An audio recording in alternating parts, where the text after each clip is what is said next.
ভাই মনে হইতেছে আজকে আপনার মেজাজটা খুব হট, কারণটা কি?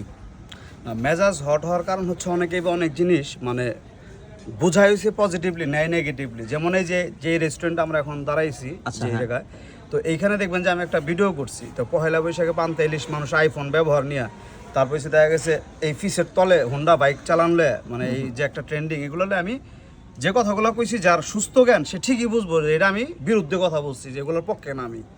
আমি পহেলা বৈশাখের পক্ষে না। আপনি পহেলা বৈশাখের দিন আপনার ব্যক্তি কোনো অনুষ্ঠান থাকলে সেটা হচ্ছে অন্য বিষয়, যে আমার ভাই পহেলা বৈশাখের দিন বাসায় একটা অনুষ্ঠান, আমি ঠিক আছে দাওয়াত আমি আসলাম, আমি কোনো প্রবলেম নাই। কিন্তু আপনি পহেলা বৈশাখ উপলক্ষে দাওয়াত দিবেন, আমারে কইবেন মানুষের যে ভাই পহেলা বৈশাখ উপলক্ষে আমার জায়গা দাওয়াত, আপনি একটু মানুষের জানাই দেন ভাই, এটা আমার পক্ষে সম্ভব না।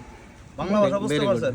এখন কেউ যারা করতেছে ভাই হ্যাঁ ব্যক্তিগত ব্যাপার, যারা পালন করে যার ব্যক্তিগত প্রত্যেকের রাইট আছে। আমি পছন্দ করি না জন্মদিন পহেলা বৈশাখ, আমার কাছে দুই ঈদ, এই দুই ঈদে অনেক সময় আনন্দ করতে পারি না, পকেটে পয়সা থাকে না, অন্য কোনো দিন আমার এত আনন্দ লাগেও না ভাই, সোজা বাংলা হিসাব। বুঝতে পারছি ভাই, থ্যাংক ইউ সো মাচ।